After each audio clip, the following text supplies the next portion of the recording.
Yes, y'all. It's LJ with Yo Tracks. We got the inimitable G Major, the Don of Arsonist Camp here up on the block, and we'll be at York Road and Woodburn. That's what's up. We were out here doing a little spot for C-Notes. Yeah. And G Major's out here representing. What's going on? Hey, matter of fact, I got the C-Notes mic check right here. Yeah. Mic check. Come back. Just working on more bangers within the camp. We got our new assignee, Draco. There's more stuff to come from him, so look out for that. Oh, Draco's with y'all. I thought he was with Weldon. Nah. He says half. Right. Because I'm feeling Draco, man. Right. Draco. Y'all got fire right there. That's the business. Yeah. And then y'all also got an artist where you're working in collaboration with some cats up in Philly, right? Yeah. That's Raw Entertainment. My man Cardell, big shout to him. Yeah. We brought Lady Hami down here. She may come back for the next party, and also or one of their other artists. Cause they got a bunch of artists, but there's some other cats, F Mob up there. Big shout to them. I'm just trying to work on alliances out of state, man. Yeah. Of course, I got my alliances in state with MIB and First Band that was here earlier, and a lot more. But that's the best way to do it. We gotta do this as a network and as a team, and that's how we go forward. Good. Speaking of alliances, you're in the right spot at the right time, but I'm not going to put you on the spot because I did definitely want to try and work something out with you with these beats. Oh yeah, absolutely. I was listening. Hitting the streets and whatnot, trying to put this movement in everybody's ears. What do you see the underground hip hop movement?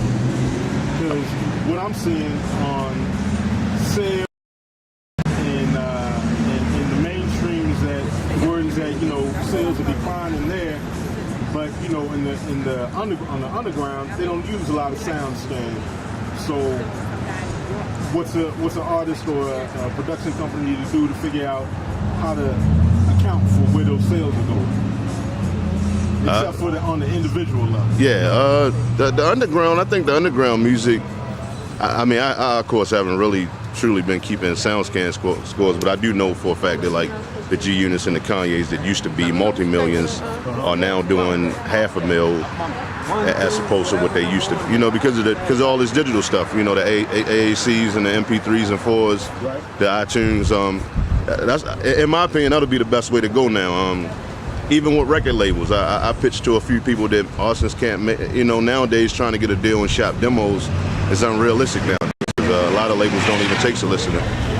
They deal with lawyers and on a business level. But you try to get into the digital level, like somebody like X9 Records, they're Baltimore based. They've been here a long time and they're very successful selling all digital online by themselves. They don't have no middlemen, no nothing. They don't have to do any distribution. Because you click on there and you download it. 99 cents, whether it's $3 or whatever. They make all that money. They don't have to press up CDs. They don't have to pay the middleman to do the distribution or promotion. So that's a good look. I was thinking about going that way because now if you got a Mac, you get an iTunes account just like with Windows. Most of the Windows now you get a Rhapsody account. You paid a couple of dollars. It's like $5, $6, $7 a month, and you can upload your own music on the Rhapsody if you got PC, and if you got a Mac, you could upload into iTunes. I think either way you could do either or, but that's a way to make money. But you from there you have to find a way to promote your own music, and that's the biggest problem. Like here in Baltimore, because all of us got tunnel vision. We're not looking at the next man. No. But I'm not worried about the next man anyway. I'm worried about like these people just walking by that none of them are stopping saying, "Hey, that's G Major." Yeah. No. That's my whole point. It's hard to be behind the scenes, running everything. Absolutely. So, like you say, with the promotion being an essential part of the artist getting out there, but it almost being a missing element in a lot of underground and a lot of Baltimore artists. How do they close the gap? How do you think they close the gap in order to make them sell? Do we just rely on the hand-to-hand? So somewhat, it's a combination of a lot of easy things, believe it or not. Because we're all cool at the end of the day, but at the same time, we don't.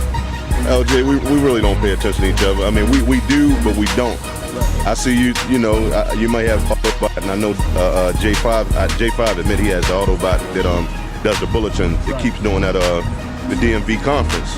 That's a hell of a good thing. If you open it up and read it, and see what it is. That's a good conference. I'm checking it out. I think Spitters Club's checking it out. Yeah. A few people checking it out, but a lot of people don't pay it any mind. They just like, you know, I know this J5 thing go off every 5 minutes, and LJ say you need to be here, get here however you can, you know, but they don't really pay attention to it, you know. And the same thing, we all throw up bulletins, you know, we have thousands of friends, but at the same time, probably 8 people really read it. Because just like when we threw out flyers for our party, a couple of people like, you know, April 12th, oh, that was yours, I saw that flyer, but they didn't read it. They just saw it, but they didn't read it, you know. So, like I said, we pay attention, but we don't pay attention. We see you, but we don't look at you, or vice versa. Yeah, no. Well, I think it's probably a sign that that hip-hop music is in a transformative stage, you know, going from what it used to be where everybody, you know, there were very few good artists and mostly mainstream artists. Yeah. And everybody was listening to them to now everybody being an artist, you know, and up-and-coming artists.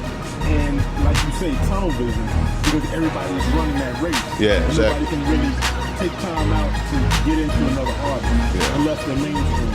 And then, like they were talking about on the other night on Real Talk, you know, fighting on another artist, trying to be like another artist, you know, and get blown up like them. You know, instead of being real, you know, to themselves, keeping it real to their own sound. Right. You know. So as far as everything else, y'all gonna be out here real heavy this spring and summer. So, you know, hopefully people, when they see the Jeep come up, they start flocking, you know. Yeah. Well, we keep it real like that because we like being up close and personal with the people. Right. You know, seeing what's popping, hearing them spits flow from the dome. Right. You know, getting the rawness of the hip hop movement and just keeping it real that way. You know, I gotta admit though, one of the problems with that is trying to get out of the hood and go, if not national, international with that. You know, trying to bridge that gap from the rawness to people who will accept that rawness and see the artistic quality like I do in it. You know what I'm saying? It's not hard. I mean, we like I say, we all get on our little utopia. We get on our playground, which is MySpace, and like I said, I look at MySpace different than everybody else. I mean, when I first got on there, I was like what I call everybody else average, looking at all the asses and the girls with the, you know, and all that, the models and requesting a lot of chicks. But then I got to a point, I started erasing that. I started strategically. I requested like every B-more artist that I could so that I could be familiar with who I was dealing with. Yeah. And at the same time, I tried to befriend as many of them as I could. That way, when I used to do the PSAs and stuff, people would recognize me and notice me for that as somebody trying to help the whole city as opposed to just the arsonist camp. And then on top of that, I started doing my DC thing and my Pittsburgh thing, PA thing, New York thing. So I started actually building with like the people in my friends list, you know.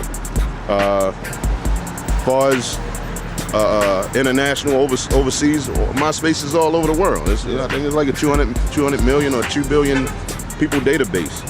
I mean, you jacking into the world, not just Baltimore or the DMV when you jacking into MySpace. So, you know, you got to try to use it as such. Well, you know, I think everybody in Baltimore who's on MySpace and is about their business when it comes to hip hop, we all entrepreneurs and we all try to, you know, make an honest dollar and do what we love at the same time. So, you know, all respect to everybody that's on that ground. Absolutely. I know that's what you're about. Yeah.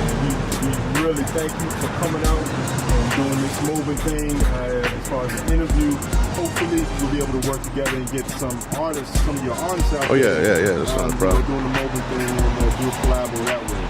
Absolutely. Yeah, we'll do that. Can you give me a shout out? Hey, I'm rolling with, I'm mobbing with Yo Tracks, my man LJ, high spitter over there chilling in the cut. #1 high spitter, the authentic high spitter. G Major said it, I co-signed that. Yeah, you know what I'm talking about. Hey, I got gifts for you and high spitter, you know what I mean? Got that mic check. All right, thanks. Make sure y'all count that.